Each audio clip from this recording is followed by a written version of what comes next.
Ça peut aller de la tentative de suicide dans une colocation. On a eu un locataire coincé sur le balcon. On se fait même insulter parce qu'on ne peut pas répondre au téléphone en fait.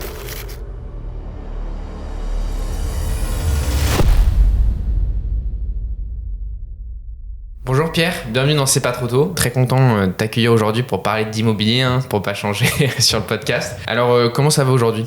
Écoute, ça va bien, on est à Paris, je viens de Lyon, j'ai pris le premier TGV, un peu fatigué mais tout va bien, merci. Nickel. Pour te présenter alors rapidement et pour que nos auditeurs comprennent pourquoi tu es pertinent pour parler de ce sujet, c'est que tu es investisseur à titre personnel, donc tu as investi dans de nombreux biens, à peu près combien aujourd'hui ? Aujourd'hui j'ai une quarantaine de lots. Ok, une quarantaine de lots, et puis en plus de ça, tu as transformé ta passion en métier, puisque tu accompagnes aujourd'hui des investisseurs pour qu'ils puissent faire aussi des investissements rentables et construire leur patrimoine immobilier, et donc tu as créé une société d'investissement clé en main, donc de la partie achat jusqu'à la partie mise en location et gestion, tu vas accompagner les clients pour qu'ils puissent investir quasiment en 1 heure dans l'immobilier, c'est ça ? Exactement, alors peut-être qu'il faut un peu plus d'1 heure, mais la solution qu'on propose, en fait on a internalisé on va dire les 4 activités clés d'un investissement immobilier. Donc la partie investissement locatif, on fait le conseil, quel est le bon investissement en fonction des objectifs du client, et le sourcing, la recherche du bon projet qui correspond. Ensuite on a notre propre société de rénovation qui se charge donc rénovation, ameublement, décoration, une régie qui s'occupe au quotidien des locataires avec plus de 1000 lots aujourd'hui. Et enfin, une partie vente traditionnelle, le métier classique des agences immobilières. Et donc avec ces 4 pôles, ces 4 activités, on va vraiment faciliter, sécuriser et accélérer les projets immobiliers des particuliers qui souhaitent investir pour préparer leur avenir dans l'immobilier ancien. Ok, très intéressant. Je trouve ça top parce que ça te permet vraiment d'avoir une vision sur le marché tous les instants, de vraiment prendre le pouls du marché tout le temps, alors que potentiellement si tu fais une opération 1 fois ou 2 fois par an, tu le vois moins. Là vraiment t'as de quoi faire quoi. Effectivement, et notre force en fait c'est qu'on est vraiment engagé dans les opérations qu'on propose à nos clients, comme on fait nous-mêmes les travaux, nous-mêmes la gestion locative. En fait, finalement, quand on propose un projet, on va le porter dans la durée. Donc, on sait qu'il va fonctionner, on va pas se mettre de balles dans le pied. On aligne vraiment nos intérêts avec les clients. Et donc, on vit au quotidien ce qui se passe dans l'investissement immobilier et dans toutes les phases. Ok, juste avant de passer au vrai faux, j'aimerais revenir sur cette offre-là. Sur l'investissement clé en main, forcément, tu es une entreprise, tu as besoin, on va dire, d'accélérer, que les projets prennent pas trop de temps. Est-ce que tu penses que c'est compatible avec l'immobilier de, on va dire, scaler ton entreprise, si je peux dire, donc d'aller toujours plus vite, toujours plus rentable, etc. pour tes clients ? Alors, moi, je suis assez convaincu que l'immobilier, c'est une affaire de secteur, de réseau. Donc, il faut connaître son marché. Et donc, c'est très compliqué, je pense, de pouvoir scaler, comme tu dis, de partout, parce que chaque personne n'a qu'un réseau. Et donc, l'immobilier, c'est aussi une question de personne, de confiance. Donc, nous, on a vraiment fait le choix de devenir l'acteur de référence sur notre secteur, donc à savoir en Rhône-Alpes, parce qu'on a le réseau, on connaît les professionnels du secteur, les notaires, les marchands de biens, les agences immobilières, pour le sourcing, pour aussi donner de bons conseils sur les secteurs, donc pouvoir faire des opérations qualitatives qui fonctionnent. Donc je pense qu'il vaut mieux un petit chez soi qui fonctionne qu'un grand chez les autres. C'est notre vision, et en tout cas jusqu'à aujourd'hui, ça fonctionne. Après, à l'impossible n'est tenu, peut-être qu'il y a des modèles qui peuvent fonctionner, à se dupliquer, à scaler, mais l'expérience qu'on a eue ces derniers temps avec d'autres sociétés qui ont voulu le faire n'a pas été concluante. Ouais. Écoute, on va passer au vrai faux alors. Donc t'étais déjà venu dans le podcast, donc tu connais le concept. Tu dois répondre uniquement par vrai ou par faux, avec potentiellement un joker, par vrai faux qu'on accorde, mais le mieux c'est de pas en faire. Alors, l'immobilier finira par être l'actif le plus taxé par l'État car c'est le seul qui est immobile. Vrai, mais il y a des secrets pour l'optimiser. La bureaucratie française tue l'investissement immobilier. Vrai, mais un peu trop engagé, on va dire ralenti. La crise du logement est la faute de nos politiques. Vrai en partie, mais pas que, il y a d'autres causes. La crise du logement est la faute d'Airbnb. Faux. Investir dans l'immobilier est uniquement une question d'argent, pas de stratégie. Faux. Tu dois avoir un apport de 20% minimum pour investir dans l'immobilier. Faux. Il vaut mieux attendre que le marché baisse avant de se lancer. Faux. L'immobilier locatif est toujours rentable, peu importe la localisation. Faux. Les taux d'intérêt élevés font de l'immobilier un mauvais investissement pour les débutants. Faux. L'investissement immobilier est une course à la rentabilité rapide. Faux. Investir dans des petites villes est plus risqué que dans les grandes. Vrai. Pour réussir, il faut commencer par acheter un bien dans son propre quartier. Faux. L'immobilier est un investissement passif. Ça dépend. Qui le fait? Tout le monde peut devenir riche grâce à l'immobilier à condition de bien s'y prendre. On va dire vrai, mais quelle est la définition de la richesse? Ouais. Ok, bah écoute, voilà, c'est fini pour le vrai ou faux. On essaiera d'y revenir un peu sur chaque question pour pouvoir aller plus loin dans le sujet. Okay. Mais on va commencer un petit peu. L'objectif de ce podcast, c'est de faire un peu un point d'horizon de 2025. Comment est l'investissement immobilier? Comment aider ceux qui veulent se lancer mais qui hésitent encore à se lancer? Donc faire un petit peu un guide étape par étape pour les aider au mieux. Et donc la première partie, c'est l'immobilier pour les débutants, par où commencer? Et la question, c'est, je pense qu'il y a beaucoup de gens qui hésitent à investir. Il y a beaucoup de bruit ambiant, je pense, sur les médias, sur les taux d'intérêt élevés, etc. Que l'immobilier, c'est fini, on l'entend pas mal. Ils pensent aussi que c'est réservé aux personnes qui sont riches. Qu'est-ce que t'en penses, toi? Moi, je pense qu'effectivement, ces dernières années, on a eu beaucoup d'incertitudes sur le marché immobilier. Mais en fait, c'est aussi lié à la conjoncture, on va dire, mondiale. On a eu la guerre en Ukraine, le Covid. Au niveau national, on a eu l'encadrement des loyers, la loi sur les DPE, la loi climat. Donc en fait, on a eu quand même un climat d'incertitude, et même plus dernièrement avec la réforme sur la loi fiscale. Donc finalement, ça bouge tout le temps. On se rend compte qu'on n'est plus dans un environnement stable.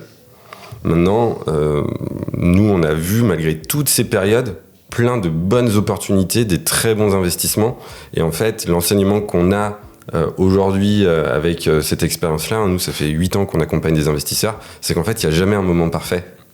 Il y a toujours un peu d'incertitude. Il faut apprendre à vivre avec ces incertitudes et saisir les opportunités. Il y en a tout le temps, quel que soit le moment. C'est d'ailleurs, je pense, tu me dis ce que tu en penses, mais quand la plupart des gens et que, on va dire, l'ambiant est plutôt l'immobilier c'est mort, ça sert plus à rien, c'est plutôt le moment d'y aller finalement. Moi je suis assez d'accord avec ça. On peut aussi se poser la question, est-ce que c'est en faisant comme tout le monde qu'on va faire mieux que tout le monde?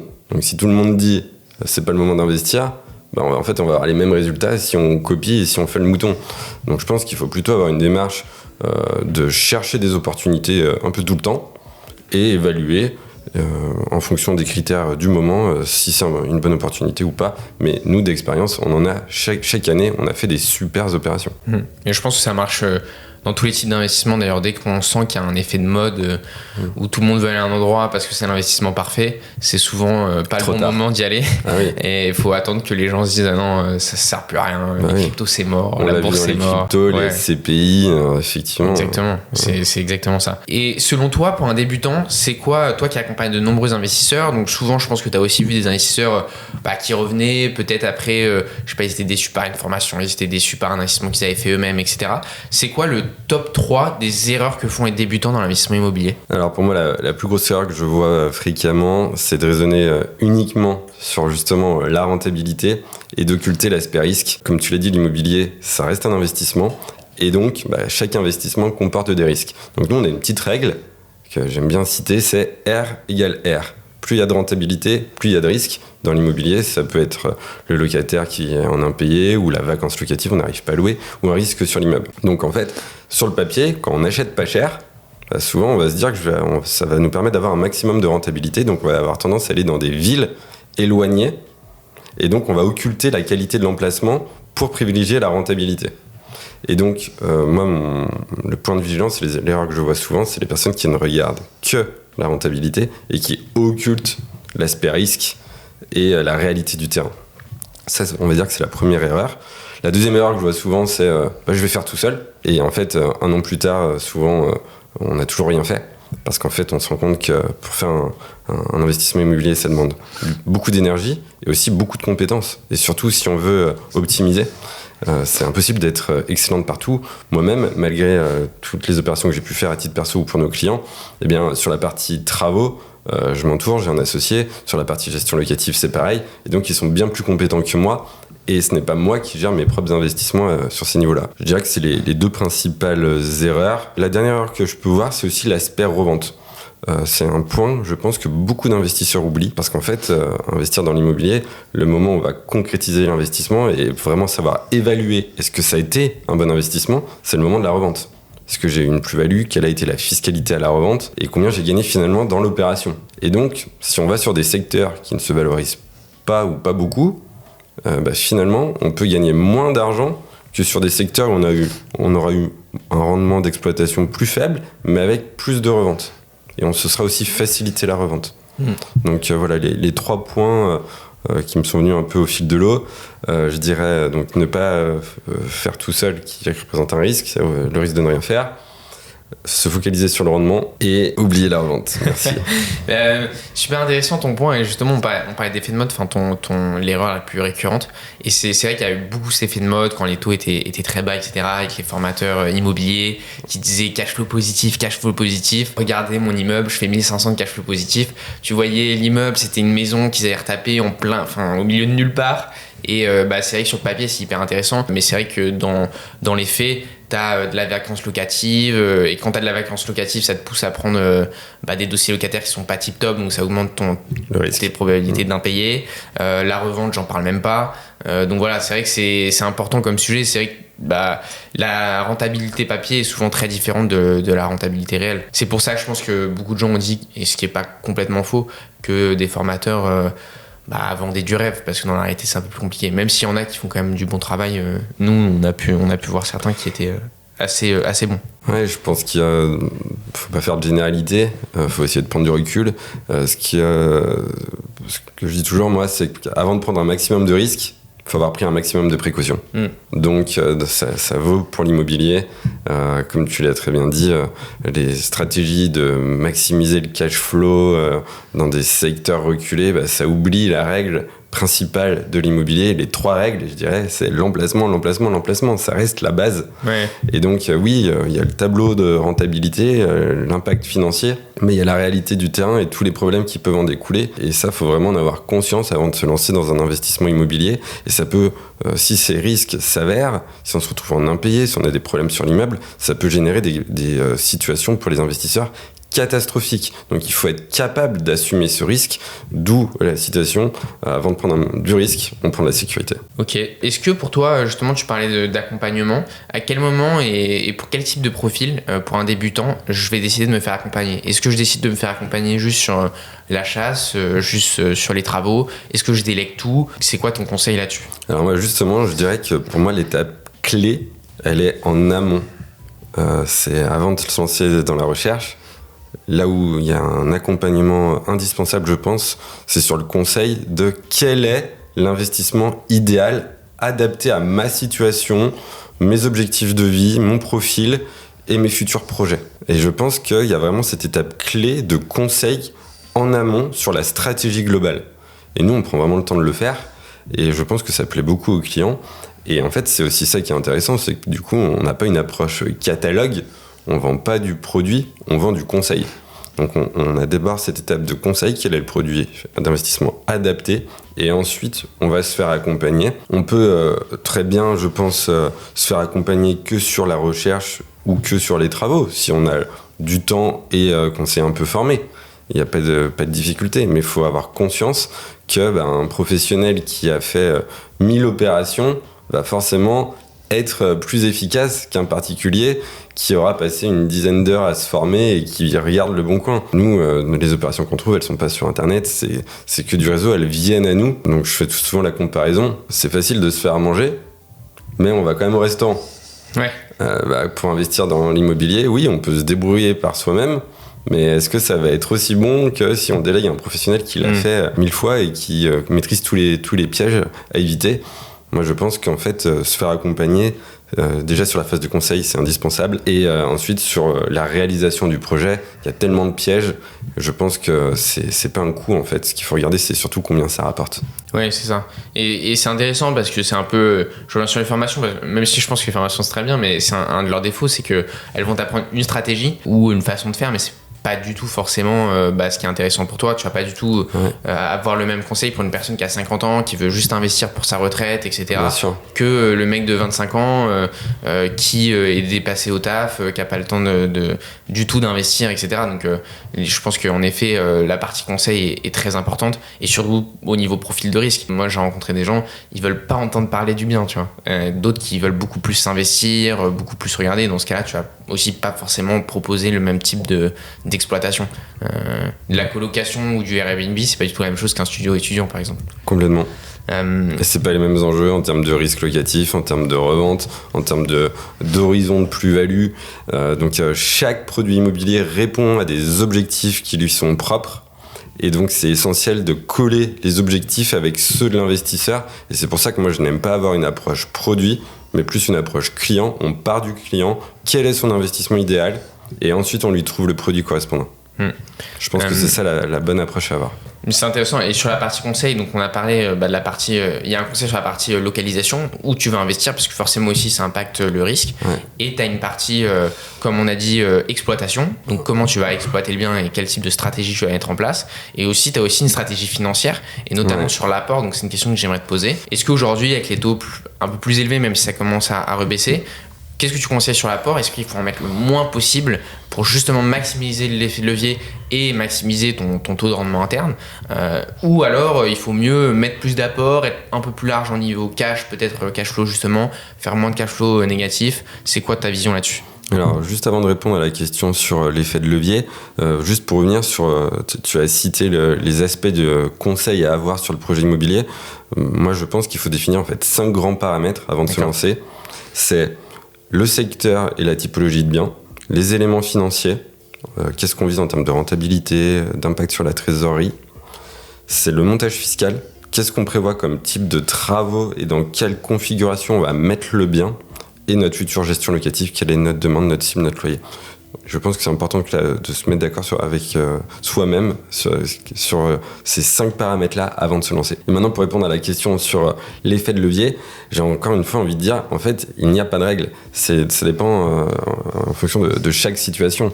Quelqu'un qui veut changer de résidence principale dans 3 ans ou dans 4 ans, peut-être qu'on va lui conseiller de mettre un peu plus d'apport pour préserver sa capacité d'emprunt s'il a beaucoup de liquidités dormantes qui ne sert à rien. Alors que quelqu'un qui n'a plus aucun projet immobilier, eh bien là, dans ce cas-là, évidemment, c'est plus intéressant pour maximiser la performance financière, faire de l'optimisation fiscale. On va lui dire de faire un maximum de levier et de mettre le minimum d'apport possible. Donc je pense qu'il faut vraiment adapter et se dire qu'il n'y a pas vraiment de règles. Maintenant, ce qu'on constate, c'est quand même un niveau d'apport, nous, sur les projets qu'on réalise, qui est d'environ 15% du budget total de l'opération. Okay. Ça va permettre en général d'avoir le loyer qui couvre le prêt et l'effort d'épargne, ça va être sur les charges d'exploitation, charges de copro, taxes foncières, assurance, frais de gestion, expert comptable, etc. Sachant qu'évidemment, ça va aussi dépendre de la durée du prêt. Est-ce qu'on emprunte sur 20 ans ou sur 25 ans ? Est-ce qu'on achète en nom propre, en société ? Et voilà, il va y avoir des variables d'ajustement. Donc je pense qu'il n'y a pas une grande règle. Ce qu'il faut se dire quand même, c'est que l'apport, c'est mieux pour la résidence principale. Pourquoi ? Parce que quand on emprunte sur du locatif, eh bien, le coût des intérêts, on va pouvoir le déduire fiscalement. Donc, il vaut mieux maximiser le levier sur le locatif. Alors que l'apport dans la résidence principale, finalement, il n'y a pas d'intérêt à justement payer plus d'intérêts bancaires. Ok. Et justement, sur l'apport, tu disais environ 15%. Est-ce que parfois tu peux descendre à beaucoup moins ? Est-ce qu'aujourd'hui tu arrives à descendre presque même à pas loin de 0%? Oui. Aujourd'hui, on a quelques clients, mais qui ont des très grosses situations professionnelles. Les banques leur font confiance. Ils ont des dossiers solides, ils ont des bons revenus, une situation bancaire parfaite. Et ils arrivent encore à faire ce qu'on appelle des prêts à 110%. On le voit encore aujourd'hui. Et donc on a même des clients qui enchaînent plusieurs projets comme cela et c'est grâce à ce montage-là qu'ils vont d'ailleurs maximiser ce qu'on appelle le taux de rendement interne. C'est la mobilisation de leur trésorerie propre, leurs capitaux, par rapport à combien ils vont gagner en bout de course, le capital net généré par le projet, combien ils auront gagné. Et ça, c'est l'indicateur de vérité. Ouais, quand tu arrives à ce point-là où tu peux investir quasiment zéro de ta poche, tout ce que tu gagnes, c'est vraiment que du bonus. C'est assez incroyable de pouvoir faire ça. Il n'y a que l'immobilier qui te permet de faire ça aujourd'hui. Oui, sachant quand même qu'en général, maintenant qu'on a des prêts à 3% ou un petit peu plus, eh bien, quand on met zéro apport, eh bien, on a un effort d'épargne. Ouais. Ça fait. Sauf ce qu'on disait un peu tout à l'heure, à prendre énormément de risques pour acheter vraiment pas cher et ainsi de suite. Et c'est pas du tout ce que je recommande pour les premiers projets. On en a quand même un peu parlé, mais on peut peut-être l'étayer un petit peu justement. On parle souvent de l'importance du cash flow positif. Peut-être qu'on peut détailler aussi qu'est-ce que ça signifie concrètement. Est-ce que c'est un mythe où tu peux vraiment faire du cash flow positif sur des biens ? Ok. Alors déjà, le cash flow, c'est quoi ?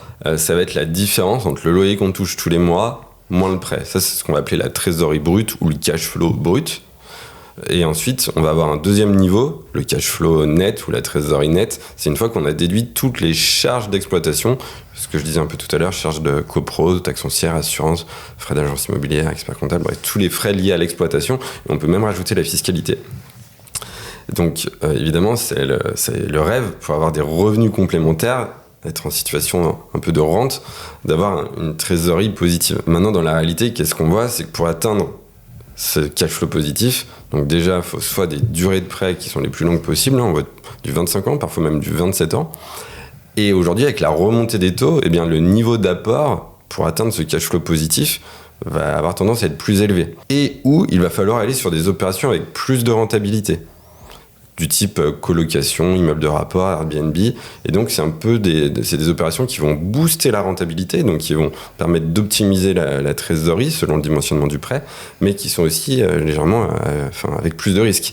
Donc, voilà, il faut essayer d'évaluer tous les paramètres et être à l'aise avec le projet qu'on va faire. C'est possible, mais avec plus d'apport qu'auparavant. Okay. C'est sûr qu'il y a 4-5 ans en arrière, quand les taux étaient à 1%, on pouvait faire des opérations beaucoup plus facilement avec une trésorerie à minima et à l'équilibre, à l'autofinancement. Ouais, sans prendre trop de risques d'ailleurs. Enfin, tu pouvais avoir des beaux biens plutôt bien placés sur lesquels tu avais un cash flow à zéro. Ouais, complètement. Moi, si je donne un exemple classique, un produit qu'on fait très souvent, c'est des studios à Lyon, Lyon 7, 8, 9 ou Villeurbanne. Donc, c'est des secteurs corrects à Lyon. C'est pas les plus beaux quartiers, mais ni les plus mauvais. On est à côté des écoles. Eh bien, auparavant, avec les taux à 1%, prêt sur 25 ans et 20 000 euros d'apport, on était ce que j'appelle flat, à l'autofinancement net de tous les frais, alors qu'aujourd'hui, avec un prêt sur 25 ans dans les mêmes conditions, on va avoir un effort d'épargne d'environ 200 euros par mois. Donc ça, c'est la réalité du marché. Ouais. Mais ça reste quand même intéressant d'y aller. Bien sûr, parce qu'on continue de capitaliser. Et le coût des intérêts additionnels va prolonger la durée sans fiscalité de l'opération, parce qu'on va déduire les intérêts bancaires du résultat. Ok. Je pense qu'il y a beaucoup de gens encore qui voient l'immobilier comme une valeur refuge. Est-ce que tu penses aujourd'hui qu'avec quand même les défis notamment démographiques que peuvent connaître l'Europe, mais aussi la France, même si la France est légèrement moins touchée, est-ce que ça peut toujours être une valeur refuge sur le long terme ? Parce que finalement, on a du mal à trouver de nouveaux vecteurs de croissance pour la pierre. Alors que c'est sûr que en 2000, il y a énormément de choses qui s'est passé. Les gens qui se séparent de plus en plus, qui vivent de plus en plus tout seuls. Les taux d'intérêt qui étaient hauts et qui ont fait que baisser sur 20 ans. Aujourd'hui, on n'a plus trop de marge plus trop de vecteurs de croissance. Comment tu vois ça sur le très long terme, toi ? Alors déjà, sur le fait que l'immobilier soit une valeur refuge, moi j'ai envie de dire que oui, et en particulier l'immobilier locatif, parce que en fait, historiquement, ce qu'il faut regarder, c'est que les loyers n'ont quasiment jamais baissé. Ça serait à ajuster selon les secteurs, mais dans les grandes villes Paris-Lyon, quand il y a eu des baisses, c'était très très très très léger, et sinon ça monte constamment. Donc en fait, les loyers ne sont pas corrélés aux fluctuations des marchés. Donc quand sur les marchés financiers ça bouge énormément, on a des moins 15%, en fait le locatif, nos loyers on les a toujours, même pendant le Covid on touchait nos loyers. Donc oui, l'immobilier locatif est une valeur refuge, et donc souvent quand ça bouge beaucoup et qu'on a un peu peur sur les marchés financiers, les investisseurs se relancent dans l'immobilier. Sur le sujet de la croissance démographique et de l'impact sur l'immobilier, il faut aussi se dire qu'effectivement l'immobilier c'est un besoin primaire. Donc on aura toujours besoin de se loger. Par contre, où on va se loger, et avec la transformation de la démographie, où on a un vieillissement de la population, il va falloir adapter les logements au vieillissement de la population. Est-ce qu'on aura dans 30 ans toujours autant d'étudiants ou de jeunes actifs qui veulent vivre dans des studios, dans des T2 ? Comment va être le parc immobilier à ce moment-là ? De même, est-ce qu'on vivra toujours autant dans les grandes villes ? Il y a énormément de questions à se poser. Et malheureusement, aujourd'hui, je ne suis pas sûr qu'on ait les réponses dans nos politiques actuelles et qu'ils aient pris conscience de l'ampleur de la situation, sachant qu'on a déjà une crise du logement dans les grandes villes où ça devient un calvaire pour les locataires de trouver un logement. Ouais, ça c'est vrai que c'est un très grand sujet. D'ailleurs, on apparaît un peu dans le vrai faux. Peut-être qu'on peut directement commencer à en discuter. Comment aujourd'hui on se retrouve dans cette situation d'une crise de logement qui est dans n'importe quelle grande ville en France un enfer. Peu importe où les gens vont vivre, j'entends toujours j'arrive pas à me loger, j'arrive pas à trouver un logement, je mets des mois. C'est vraiment un parcours du combattant. C'est quoi ton analyse de la situation ? Comment on en est arrivé là ? Je dirais qu'il y a eu une multiplicité de facteurs. L'effet Covid arrête la construction de nouveaux logements, donc on propose plus, il n'y a plus rien en nouveaux logements, donc plus de logements qui se mettent sur le marché, alors qu'on a une demande grandissante. Donc déjà, ça crée un déséquilibre. Le marché du neuf quasiment à l'arrêt depuis 3 ans, donc pas de nouveaux logements. Autre impact, les règles d'urbanisme. Si je prends l'exemple de Lyon, aujourd'hui, ça devient extrêmement compliqué si on veut diviser les biens pour créer des studios. Il y a des règles qui sont très strictes et difficiles. Et il y a un peu presque une lutte de l'urbanisme contre les marchands de biens à faire des réglementations dans tous les sens qui sont pas forcément toujours adaptées. L'autre sujet, la loi climat, qui est un objectif forcément excellent et vertueux, mais dont l'application est compliquée. Parce que comment vous allez dire à un propriétaire, ton appartement, il faut mettre 20-30 000 euros de travaux pour le remettre sur le marché locatif, si tu veux le garder sur le marché locatif, alors qu'en parallèle, on te met l'encadrement des loyers et on va te dire, mais du coup, tu dois investir plus pour gagner moins. Et donc, en fait, il y a tous ces éléments-là qui font qu'on a vraiment une crise du logement où il y a une offre qui a tendance à diminuer, alors qu'on a une demande qui est grandissante de la part des locataires potentiels. Et aussi, on a le facteur des taux d'intérêt qui ont augmenté et donc qui ne facilitent pas l'accès à la propriété. Donc, on a de plus en plus de locataires. Voilà, donc, il y a plein de paramètres à tenir compte. Je pense que c'est pas uniquement politique. Il y a aussi la conjoncture économique mondiale qui en découle. Mais on devrait avoir la main en termes politiques pour mettre en place des directives et changer les choses et l'anticiper. Bah oui, c'est intéressant. J'avais une dame au téléphone, tu sais, parfois on appelle les propriétaires pour les aider à optimiser leurs investissements, enfin les propriétaires bailleurs. Et là, en l'occurrence, il y a une dame qui m'avait appelé et qui avait, je pense, après une dizaine de biens et qui gérait le parc immobilier familial à Paris. Et en fait, elle me dit... je cherche des solutions parce qu'en fait, avec l'encadrement de loyer, je perds de l'argent. J'ai plus aucun intérêt à louer, plus le DPE, etc. Donc, soit je trouve une solution pour éviter l'encadrement de loyer. Donc, elle essayait de trouver les bails pour louer, bail mobilité. Et elle dit, si ça marche pas, je vendrai tout. Et donc, ça peut aussi pousser peut-être une baisse des prix de l'immobilier à Paris ou pas ? Tu penses ces DPE qui arrivent de plus en plus, un peu ce dégoût des propriétaires pour la location, qui veulent plus louer leurs biens parce que ça n'a plus aucun intérêt pour eux. Les prix de l'immobilier, c'est la loi de l'offre et de la demande. Donc ça va toujours être l'équilibre selon les périodes. Si les taux sont bas, normalement les prix montent parce qu'on achète plus facilement. Et donc c'est pas uniquement lié à la complexité de louer.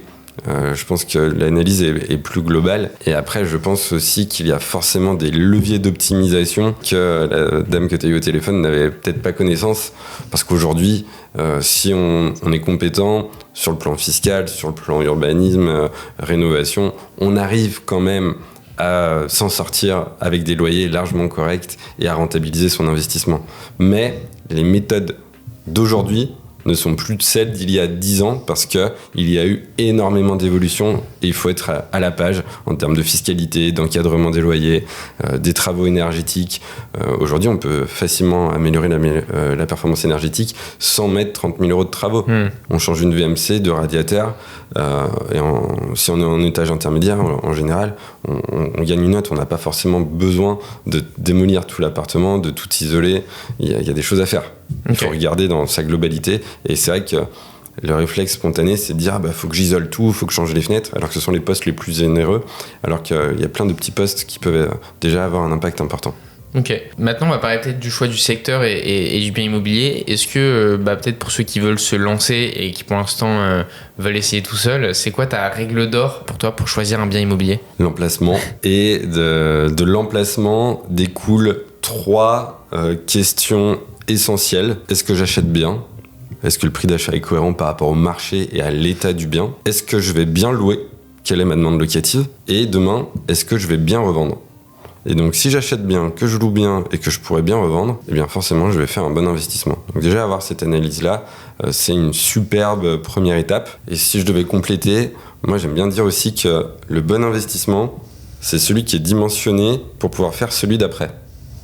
Et donc, moi je me souviens à l'époque, j'ai vu beaucoup de gens faire des Pinel. À 27-28 ans, des jeunes dentistes, ils n'avaient pas encore la résidence principale. Ils rencontrent un banquier, un gestionnaire de patrimoine. Allez, on va faire un Pinel. Et en fait, ils ne mesurent pas l'impact sur la capacité d'emprunt future. Et donc, le jour où ils veulent acheter leur belle maison ou leur bel appartement, ils se retrouvent bloqués. Et ça a été terrible parce qu'en fait, le projet n'a pas été dimensionné pour faciliter les suivants. Et donc, c'est la raison pour laquelle, systématiquement, quand on veut se lancer dans un investissement immobilier, il faut se dire, dans les 5-10 ans, qu'est-ce que je veux faire d'autre avec ma capacité d'emprunt dans mes autres projets immobiliers ? Et en fonction de cela, va découler la dimension du premier projet et qu'est-ce que l'on va en faire. C'est essentiel d'avoir une vision à long terme. Je suis entièrement d'accord. J'ai beaucoup de gens aussi au téléphone qui ont fait des Pinel. J'en ai quasiment aucun qui était satisfait de l'investissement. Mais bon, ça c'est un tout autre sujet. Tu disais acheter bien. Est-ce que pour toi, acheter bien, c'est déjà juste acheter au prix du marché ou c'est quand même acheter en dessous du prix du marché ? Acheter bien, ce qui est compliqué, c'est que dans l'immobilier, c'est très difficile de comparer des biens. L'état de l'immeuble, la surface, l'étage. Il y a plein de paramètres qui rentrent en considération. Moi, ce que je dis toujours, c'est qu'il faut que quand on additionne le prix d'achat plus les travaux, on soit dans un ordre de prix inférieur au prix haut du secteur, ce qui nous permet de rester dans le marché. Si on a mis des travaux additionnés au prix d'achat et qu'on dépasse les fourchettes hautes, là, on se retrouve hors marché. Donc moi, je ferais plutôt ce calcul-là pour évaluer si on achète bien. Oui, c'est vrai que la méthode de valorisation d'un bien, c'est comparable, mais il y a tellement de... C'est sûr. Il y a tellement de paramètres. On ne compare pas un 20 mètres carrés avec un 50 mètres carrés. On va toujours comparer secteur équivalent, surface, étage, typologie d'immeuble. Donc déjà, c'est difficile de trouver deux biens exactement similaires. Le DPE aussi, il y a vraiment plein d'aspects, donc faire un comparable là-dessus, c'est quand même très compliqué. Mais ok, d'accord, très clair. Est-ce que tu as un top 3 des outils que vous utilisez peut-être chez Cataneo pour trouver des biens ou pour investir dans l'immobilier, tout simplement ? Alors, le meilleur outil pour nous, c'est notre téléphone. Parce que pour trouver les opportunités, c'est du réseau. Donc, il faut passer des appels, être disponible, contacter les marchands de biens, les notaires, les agences immobilières qui vont nous amener des affaires. Donc, évidemment, le téléphone indispensable et la chaleur humaine. Parce que pourquoi on propose à nous plutôt qu'à quelqu'un d'autre ? Faut entretenir les contacts et les relations. Et ça, c'est de l'humain. Le deuxième outil, je dirais que c'est notre simulateur de rendement parce que c'est essentiel évidemment quand on avance dans un investissement immobilier de mesurer tout l'impact financier et de maîtriser absolument tous les coûts afférents et de n'en oublier aucun pour sécuriser l'investissement. Donc le simulateur de rendement. Et un troisième outil qu'on utilise, qu'est-ce que ça pourrait être ? Aujourd'hui, déjà, avec un téléphone, un bon fichier Excel. Peut-être des sites. Est-ce que vous utilisez certains sites, certains ou pas du tout ? Nous, on utilise très peu de sites. Comme je te disais, c'est beaucoup par réseau. Maintenant, ça va rejoindre ce que je disais un petit peu dans nos précédents échanges. Un outil qu'on utilise beaucoup, nous, c'est ce qu'on appelle le cahier des charges. En fait, c'est le cahier des charges qui définit les paramètres de l'investissement idéal de nos clients. Donc, on a créé cet outil-là qui qualifie le secteur, le montage financier, le montage fiscal, la future gestion locative et le mode d'exploitation futur de l'opération. Et donc, nous, on a créé ce cahier des charges qui permet vraiment de savoir où on va dans son projet et être sûr que ce soit adapté à chacun de nos clients. Donc ça, c'est un excellent outil et qui permet vraiment de cadrer le projet pour aller plus vite ensuite. Et donc, c'est dans la phase amont, c'est dans la phase conseil avant de se lancer dans la recherche du bien. On voit que c'est des outils qui, pour les débutants, sont pas facilement accessibles. Enfin, tu nous as parlé du téléphone, surtout le réseau, ça met du temps, ça met plusieurs années à se construire. Le simulateur de rentabilité, c'est quand même assez complexe à faire quand tu es débutant, de déjà bien comprendre toutes les charges que tu vas avoir. Ça change tout le temps, même en fonction de comment tu vas exploiter les biens, et ton régime fiscal. Il y a plein de choses à prendre en compte. C'est un métier. Donc c'est assez compliqué. On l'a vu d'ailleurs, il y a une forte demande pour ce type de modèle de rentabilité. On l'a vu sur ton post LinkedIn qui a vraiment explosé. Donc c'est vraiment des outils qui sont pas facilement accessibles et donc c'est d'où l'intérêt potentiellement de déléguer pour aussi accéder à ces outils plus facilement et faire des investissements plus rentables. Et est-ce que justement, tu peux nous dire concrètement en chiffres ce que vous avez pu réussir à faire pour un client, une opération la plus rentable ou voilà, la meilleure opération que vous ayez faite pour un client? Je vais te parler de 2 projets, celle que j'ai appelée la meilleure opération et après la plus rentable. La meilleure opération, typiquement, on a un partenaire qui nous propose un projet vente très pressée de son vendeur dans les pentes de la Croix-Rousse à Lyon. Donc il faut savoir que c'est sur une colline et c'est ce qu'on appelle les immeubles canuts où il y avait les soyeux qui mettaient leur métier à tisser, donc avec des grandes hauteurs sous plafond. Et donc nous on visite le bien et on voit en fait un appartement avec seulement 2,50 de hauteur sous plafond. Sauf que nous on connaît parfaitement ces immeubles-là et on savait qu'il y avait un faux plafond qui avait été fait et qu'en fait il y avait peut-être 4,50 m de hauteur en réalité. Mais l'ancien propriétaire avait fait un faux plafond, on ne sait pas pourquoi. Et donc forcément, nous, pendant les travaux, déjà on dit à notre client, il y a un énorme potentiel. On va faire un petit sondage qu'on a fait discrètement avant qu'il soit propriétaire pour valider. Et donc ça a confirmé notre ressenti parce qu'on connaissait bien les immeubles du quartier. On a vu tout de suite qu'il y avait une hauteur sous plafond beaucoup plus grosse. Et donc notre client achète l'appartement, on casse le faux plafond et là on découvre 4,50 m de terre. Et donc on lui génère 15 mètres carrés. Donc on crée une mezzanine dans les règles de l'art et forcément super opération. Donc on booste largement le loyer par rapport au prix d'achat initial qui était évidemment calculé sur la surface au sol et pas sur la surface potentielle qu'on a su créer. Donc c'est la première super opération. Et ensuite sur l'opération la plus rentable, je pourrais te citer par exemple un exemple de colocation 5 chambres. On en a fait vraiment pas mal pour nos clients. Et donc ça nous arrive pareil d'avoir grâce à notre réseau, du sourcing où on a des vendeurs qui sont très pressés, parfois dans le cadre de succession ou de divorce ou de déménagement ou des prêts relais qui arrivent au bout. Et donc nos partenaires nous disent le vendeur est très pressé, le prix attendu 7 ans, est-ce que vous avez un client à mettre en face? Et donc ça nous arrive fréquemment d'avoir des opérations assez faciles à négocier, parfois 30, 40, 50 000 euros de négociation. On le fait fréquemment parce qu'on connaît et on a identifié le contexte de la vente et qu'on connaît l'intermédiaire qui nous apporte l'affaire. Et donc des projets comme ça, on en a fait des dizaines. Et effectivement, quand on fait des colocations, c'est un mode de location qui va vraiment permettre de booster la rentabilité et qui répond, on en parlait tout à l'heure, à la crise du logement. Parce que dans un logement, on va pouvoir mettre 4 ou 5 étudiants et c'est vraiment un modèle qui est gagnant-gagnant. Parce que le propriétaire, il a une meilleure rentabilité, il fait un bail à la chambre et le locataire, lui, il se loue moins cher que s'il louait un studio. Donc c'est gagnant-gagnant et ça fonctionne très bien. Okay. Il y a une vraie demande, nous, à Lyon. On a très peu de vacances locatives et c'est un modèle que moi-même, à titre personnel, j'utilise beaucoup pour mes investissements. Oui, donc les deux façons de faire des très belles opérations, c'est un vendeur pressé ou savoir quelque chose que le vendeur ne sait pas. Avoir identifié un potentiel, en fait. Et comment tu résistes à pas faire l'opération pour toi? Alors, malheureusement, on peut pas tout faire. Le marché est tellement vaste, en fait, qu'il y a toujours des bonnes opérations à faire. Et comme type de bien, justement, on parlait de la localisation, de type d'exploitation, du régime fiscal, etc. C'est quoi la première opération typique que tu recommanderais pour un premier investissement?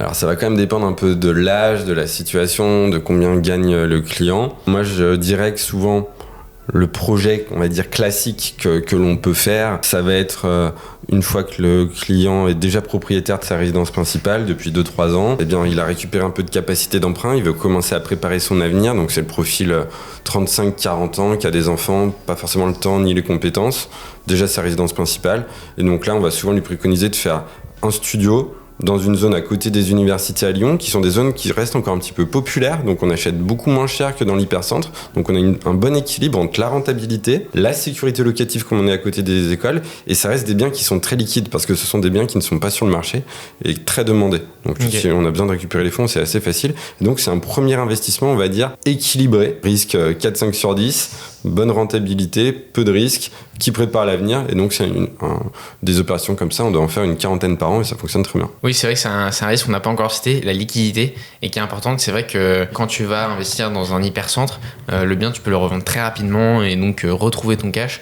Quand tu vas acheter dans une ville de 10 000 habitants, trouver un acheteur, c'est pas toujours facile.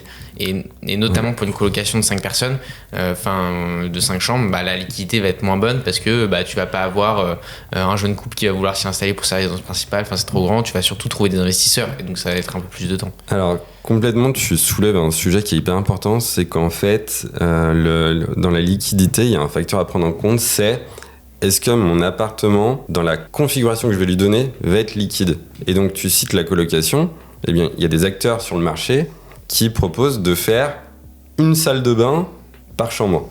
Donc déjà, sur le coût des travaux, c'est exorbitant, mais c'est que, surtout à la revente, c'est impossible de revendre à une famille, parce qu'on a complètement dénaturé l'appartement et on va forcément revendre à un autre investisseur qui aura les mêmes objectifs que nous.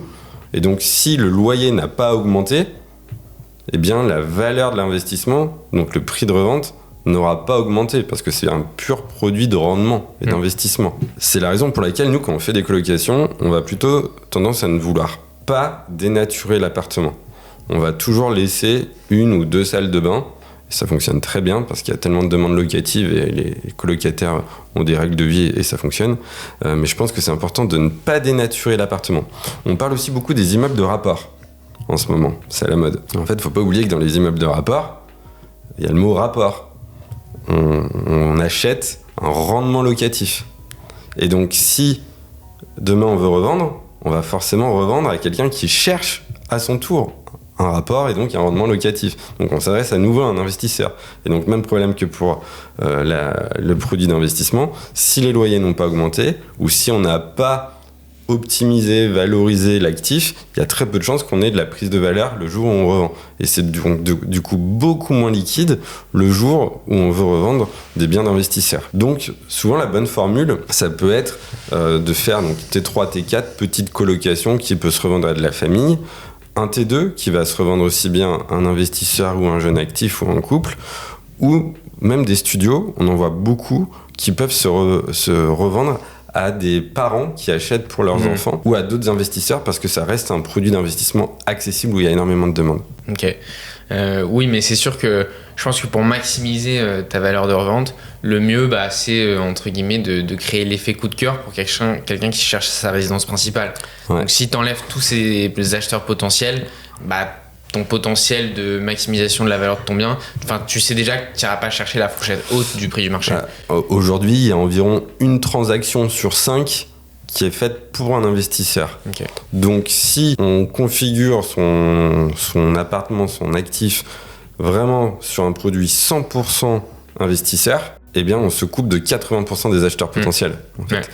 Et c'est particulièrement le reste, j'ai pas cité le cas, mais quand on voit les love rooms ou dans la location courte durée, c'est un peu pareil. Ouais, on peut aussi se couper et oublier la liquidité. Ouais, alors après, on peut aussi imaginer comment je reconfigure l'appartement pour me l'ouvrir aux 80% d'acquéreurs disponibles le jour où d'avoir cette réflexion. Il faut penser revente. Okay. Alors, on a quand même un peu parlé notamment des pires erreurs, etc. Est-ce que toi, quand tu as commencé à investir, t'es tombé dans des erreurs? C'est quoi les pires erreurs ou les pièges dans lesquels t'es tombé au début? Alors, si je parle de mon expérience personnelle, je peux te citer 2 erreurs que j'ai pu faire. La première, c'est pour ma résidence principale où on va dire que j'ai un peu mélangé l'émotion du côté objectif. Typiquement, j'ai acheté une maison sur le terrain d'à côté, mitoyen. Il y avait un immense arbre 40 mètres de haut et il y avait un permis de construire qui était déposé sur lequel il y avait un recours. Sur le permis de construire, on ne parlait pas du tout de l'arbre centenaire magnifique et on est en plus dans une mairie écolo dans la métropole de Lyon. Donc le recours, je l'avais consulté avant de faire l'offre d'achat, donc j'étais absolument persuadé que le permis allait être annulé et que je n'aurais pas de voisin parce que on allait faire annuler le permis. Je voulais aussi forcément la maison, donc peut-être que ça a biaisé mon analyse.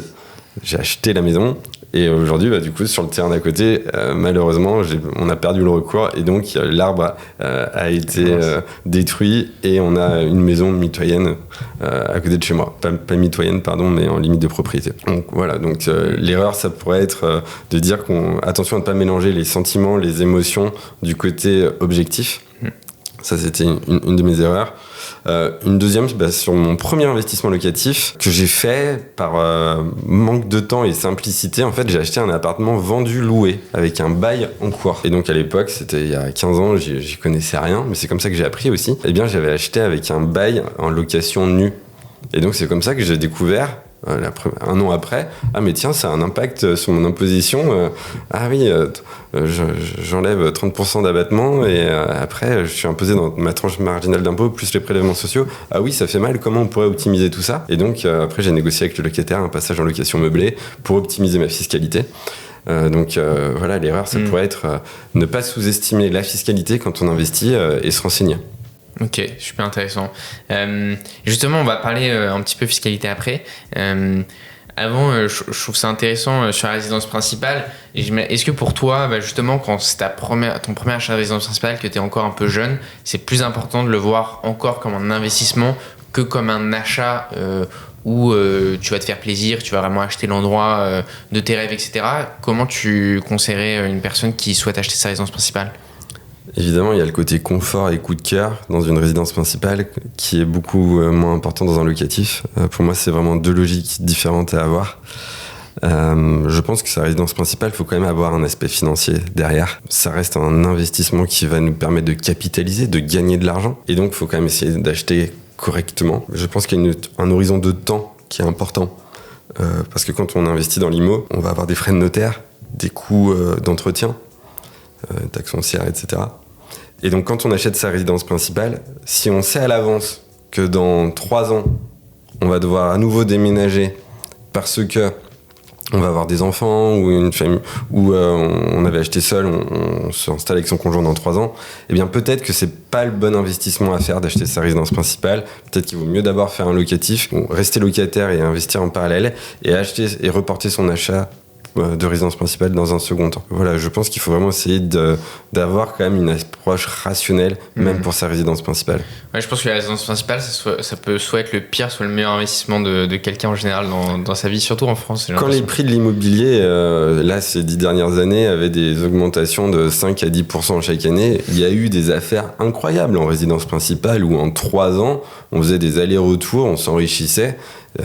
Exonération sur la plus-value, financièrement, opération magnifique. Sauf que maintenant qu'on est sur un marché flat, ceux qui ont acheté en 2022, je peux vous dire que s'ils revendent aujourd'hui, ils vont pas être contents. Hein. Donc, frais de notaire pris en compte en plus, ça fait mal. C'est clair. Et puis surtout, si on avait acheté en 2022 avec des taux plus bas que ceux qu'on a aujourd'hui, et des prix beaucoup plus hauts, là, faire la bascule, c'est hyper compliqué.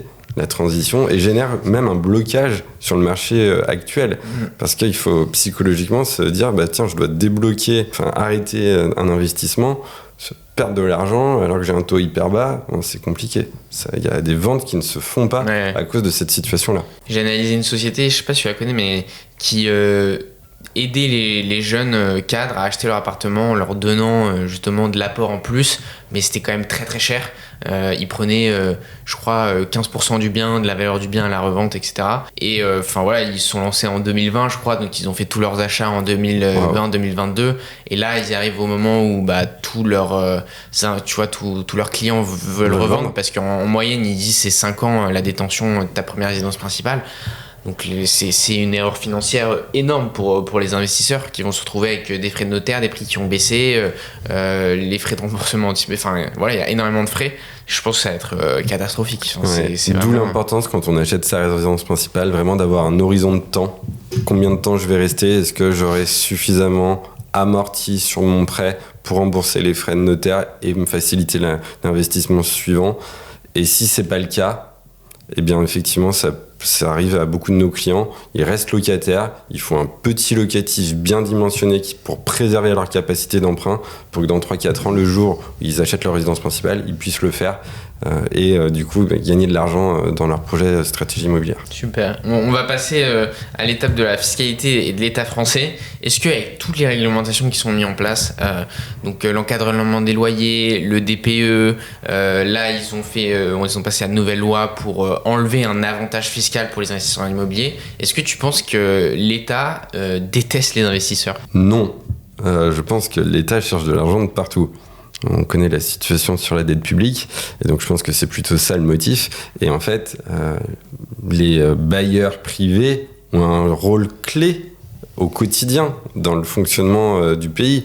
Les bailleurs vont rénover les logements, vont faciliter la mobilité quand il y a des changements d'emploi, etc. On contribue à la rénovation énergétique. On a un besoin de logement, donc forcément, les bailleurs ont un rôle clé. On relance l'activité économique dans le bâtiment également, dès qu'il y a de la construction. Donc, au fond, je pense que ce que je viens de dire, c'est quelque chose d'admis. Maintenant, on a effectivement en parallèle une fiscalité et de la réglementation de plus en plus nombreuse, une fiscalité de plus en plus lourde, et on doit vivre avec et être agile pour s'adapter, parce que malgré tout ça, il y a quand même des choses à faire qui sont hyper intéressantes dans l'immobilier. Ok. Justement, j'aimerais faire un point un peu plus précis sur l'encadrement des loyers, parce que pour le coup, ça apporte pas d'argent à l'État, et donc c'est plus essayer de réguler le marché pour éviter que les loyers soient trop chers et soient trop compliqués. Aujourd'hui, est-ce que pour toi, c'est une mesure qui est efficace? Est-ce que ça a vraiment permis de limiter l'augmentation des loyers? Est-ce que tu penses que sans l'encadrement des loyers, les prix seraient complètement hallucinants? Alors, déjà, l'objectif de l'encadrement des loyers, c'est de faciliter l'accès au logement décent. Donc, partons de là, tout le monde va dire et admet forcément que c'est un bel objectif, et donc c'est une bonne chose. Maintenant, l'application de la mesure n'est pas forcément très concluante et génère beaucoup de complexité. Je pense que l'État a agi sur entre guillemets les loyers, donc la demande. On va baisser les loyers pour faciliter l'accès, alors qu'en fait il y a peut-être plus de choses à faire en agissant sur l'offre, aider la construction de nouveaux logements, faciliter les divisions, etc., pour agrandir l'offre. Et donc forcément, si on agit sur l'offre, qu'elle est grandissante, eh bien les prix doivent diminuer. Donc je pense qu'il y avait d'autres choses à faire. Maintenant, sur les résultats de la mesure, moi je suis très sceptique. On voit plein de stratégies de contournement, des baux sur les caps, sur les greniers, sur les garages, en complément sur la location de mobilier, des compléments de loyer qui ne sont pas forcément justifiés. Donc on voit plein de stratégies de contournement, et forcément l'impact sur la baisse des loyers, je pense, reste très faible. Il y en a, mais ça reste faible, et je ne pense pas au niveau de la mesure. Ce qui peut être intéressant, c'est quand même l'impact sur la loi climat, où effectivement on va retirer des logements passoires énergétiques du marché. Là on les a eus en 2025 avec les DPEG qui sont interdits à la location. Là je pense qu'il y a un impact, et ça génère aussi des transactions immobilières, parce qu'il y a des ventes qui se déclenchent suite à cela. Ok, si tu penses que c'est vraiment rentré en application, enfin, c'est maintenu, le programme est vraiment maintenu, parce qu'on se disait que, notamment dans les grandes villes, avec les copropriétés, etc., à Paris, c'était impossible, les prix étaient trop chers. Le calendrier promis ne sera pas maintenu, c'est impossible d'interdire la location des DPE en 2034. Il faudrait rénover, je ne vais pas donner de chiffres parce que je n'ai pas de chiffres exacts, mais ça serait énorme le coût de rénovation à prévoir. Et donc je pense qu'il va y avoir des ajustements sur le calendrier et de l'assouplissement sur les conditions. Là on parle du diagnostic sur la copropriété qui serait en fait supérieur par rapport au diagnostic de l'appartement, et qui permettrait de faciliter et d'octroyer l'accès à la location. Donc il y a des choses qui vont être faites pour assouplir. Encore une fois, l'objectif de lutter contre les passoires énergétiques est très bon, mais mal accompagné. Il y a un problème de mise en œuvre. Est-ce qu'en fait, finalement, le sujet, ça ne devrait pas être plutôt d'aider les bailleurs à rénover, mettre en place... il y a certaines aides, mais qui sont hyper compliquées d'accès, et c'est des usines à gaz, pour faciliter la rénovation énergétique, parce que c'est ça le vrai sujet. Est-ce que tu penses que les politiques qui feront ces nouvelles lois connaissent vraiment le marché immobilier? Question engagée. De loin.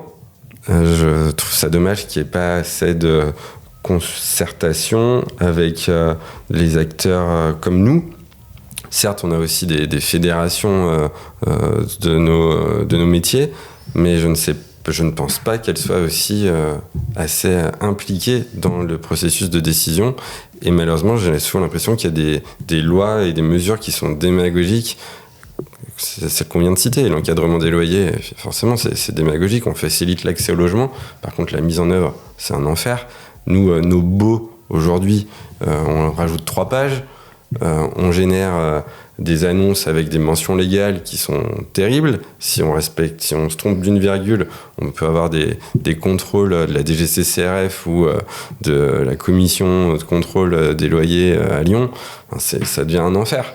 Il y a une prolifération des normes, c'est ce que tu disais dans le vrai ou faux, qui ralentit vraiment le secteur immobilier en général. Sur la loi climat, c'est pareil. Évidemment qu'il faut rénover énergétiquement les logements. C'est un super objectif. Mais la mise en œuvre ne correspond pas à l'objectif et est hyper complexe.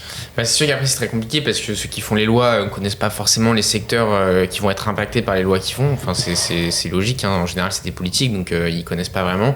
Et concerter, c'est vrai que ça peut fonctionner, c'est un peu les lobbies, etc. Mais c'est sûr que vous aussi, en tant qu'acteur du secteur, vous avez vos propres intérêts à défendre, entre guillemets, qui sont pas forcément les intérêts pour lesquels les lois sont faites, donc ça peut rentrer en conflit, donc c'est vrai que la décision peut être difficile à prendre, mais ce que je trouve dommage, moi, c'est plutôt ce fait on fait une loi et on regarde pas vraiment si ça marche ou pas, quoi.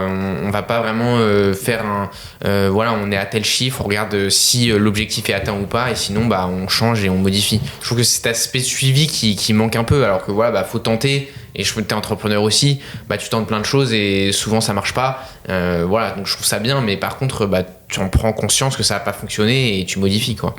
Pour moi, il y a 2 choses. Tu parlais des lobbying. Nous, qui intervenons dans l'immobilier ancien, en fait, notre lobbying, il est tout petit et sans impact. Et quand on voit déjà que là, ça va faire 2 ans que le lobbying des promoteurs, donc des grosses structures, c'est les filiales des groupes bancaires, n'a pas réussi à aller chercher on va dire un support de l'État pour relancer la demande dans le neuf. Si eux n'y sont pas arrivés dans le neuf, nous dans l'ancien, forcément on est des tout petits et on subit. Donc ça, c'est une première chose. Et la deuxième chose, je pense qu'il y a un manque de reconnaissance du statut du bailleur privé en tant que acteur économique essentiel dans le quotidien. Aujourd'hui, le bailleur privé, c'est le méchant rentier. Je trouve ça terrible parce qu'en fait, il a un vrai rôle clé dans l'économie. Il va vraiment faciliter le secteur de la construction en faisant des rénovations. Il peut participer à la rénovation énergétique. Il facilite la mobilité. C'est normal qu'il y ait des bailleurs privés, en fait. Ce n'est pas des méchants rentiers. Il va vraiment avoir un rôle clé et on doit le supporter et le soutenir plutôt que de le taxer et de l'endiguer dans une situation trop complexe. Et là, aujourd'hui, on a vraiment une prolifération des normes qui complexifie et ralentit tout le secteur immobilier. Toi qui justement aussi est dans la gestion locative, parce qu'une fois que tu as trouvé le bien, tu l'as rénové pour tes clients, tu vas aussi t'occuper de le mettre en location et de le gérer. Toi, tu vois au quotidien un petit peu cette tension locative sur les biens ? Ah oui, complètement. On avait eu une statistique d'une plateforme qui s'appelle Loc Service. En moyenne à Lyon, pour un logement disponible, on a plus de 9 locataires en recherche de logement. Donc ça montre bien le déséquilibre entre l'offre et la demande. Et donc ça, c'était une stat moyenne. Et donc évidemment, quand on propose un beau logement bien rénové, remis aux normes, avec un bon DPE, la demande, c'est pas 1 pour 9, c'est 1 pour 20. Et quand on arrive à l'été sur la période étudiante, c'est la folie. Nous, on a des parents de locataires qui presque pleurent au téléphone, mais comment je vais loger mes enfants, je n'y arrive pas. Et nous, on se fait même insulter parce qu'on ne peut pas répondre au téléphone, en fait, tellement il y a de demandes. Et donc ça, c'est terrible. Ouais. On ne peut pas répondre à tout le monde. Ouais, j'imagine que tu postes une annonce et c'est... Parfois, on pose une annonce et on va avoir 50 dossiers, et donc en fait on ne va même pas avoir à poster les autres annonces parce qu'on va pouvoir mettre les autres dossiers sur les autres appartements disponibles que nous avons. Ok, ouais. C'est ça la réalité. Ouais, et ça fait la queue dans l'agence. Ouais. Quand t'investis, tu te fais pas trop de soucis sur le fait de louer. Hein. Mais ça dépend du secteur. Lyon, en 2024, sur la plateforme Loc Service, je crois qu'on était première ville de France avec Rennes. En tension locative. Devant Paris. Ok. Et toi aussi, notamment qui travaille sur Saint-Étienne, tu gères des logements là-bas. Est-ce que tu vois quand même que là-bas, c'est plus facile ou tu vois aussi l'impact? Eh bien, la même plateforme mettait, pour reprendre les statistiques, 2 logements disponibles pour 1 locataire. Ok. Donc en fait, là, on a une tension inversée. Et donc, d'où l'importance du choix de l'emplacement. Typiquement, nous, quand on fait faire des projets à nos clients à Saint-Étienne, on va uniquement dans l'hypercentre, les plus beaux quartiers, là où il y a la demande locative. Et on va proposer des logements de qualité rénovés. Parce que notre objectif, c'est qu'il y ait un taux de remplissage proche des 100%. Et c'est vraiment la stratégie qui fonctionne. Oui, l'impact de faire un beau bien rénové qui donne envie, où tu peux te projeter y vivre, etc., il est hyper important. Tout en restant dans les prix du marché. Ouais, c'est vrai que quand tu vois l'offre locative, tu vois juste des biens qui sont vieux, avec un vieux canapé. Enfin, surtout quand tu vises une cible plutôt jeune, jeune actif, etc., j'imagine que ça va être super compliqué à louer. Et quand tu vois cette offre locative, tu te dis qu'en tant qu'investisseur, il y a une opportunité de faire mieux et d'être sûr de ne pas avoir trop de problèmes à louer ton bien après en te démarquant. C'est aussi une stratégie importante dans l'investissement. Aujourd'hui, est-ce que, comme dernière question pour aider les gens, c'est quoi la meilleure structuration fiscale que tu vois pour te lancer, sachant que aujourd'hui, avant, le LMNP, c'était un peu l'Eldorado. Là, on a eu quand même un petit sujet sur la fiscalité avec leur réintégration des amortissements dans le prix de vente.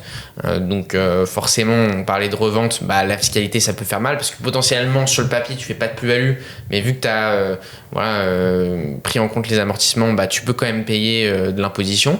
Est-ce que pour toi, la LMNP, c'est toujours pertinent? Est-ce qu'il y a mieux à faire? Une SCI, par exemple? Comment tu vois la meilleure structuration fiscale pour tes clients aujourd'hui? Alors moi, je crois que quand on investit dans l'immobilier, en général, l'objectif commun, c'est vraiment d'avoir une vision à long terme, préparer l'avenir, préparer la retraite. Et donc pour cette raison, je pense encore que le LMNP reste le montage fiscal le plus adapté. Grosso modo, durant toute la phase d'exploitation, 15-20 ans, on va avoir aucun impact sur notre fiscalité personnelle grâce à l'amortissement disponible. Donc c'est génial, hein, pas d'impôt sur le revenu alors qu'on va toucher des loyers pendant 15-20 ans. Et après cette période, on peut avoir un début de fiscalité qui arrive, et donc c'est en général le moment où on va se poser la question de la revente. Et donc tu l'as très bien dit, maintenant on réintègre l'amortissement utilisé dans l'assiette taxable d'impôt sur la plus-value. Et bien en fait, pour moi il faut concilier cette stratégie-là avec le secteur qui doit connaître une prise de valeur permettant d'absorber le futur impôt sur la plus-value. Faut pas oublier quand même qu'il y a toujours l'abattement sur la durée de détention. Donc l'impôt à la revente reste raisonnable si on a eu une durée de détention longue et qu'en plus on a eu une plus-value sur le secteur qu'on a identifié. Donc je pense que dans ce contexte-là, le LMNP reste pour moi le meilleur montage. Je dirais que pour certains profils clients, type chef d'entreprise, on peut faire des montages qui peuvent être très judicieux, du type SCI à l'IS, où dans les associés, on va mettre une société d'exploitation qui va pouvoir faire de l'apport en compte courant, donc ça sera avec de l'argent qui n'aura pas été soumis à fiscalité. Donc là, dans certains cas, ça peut être très intéressant.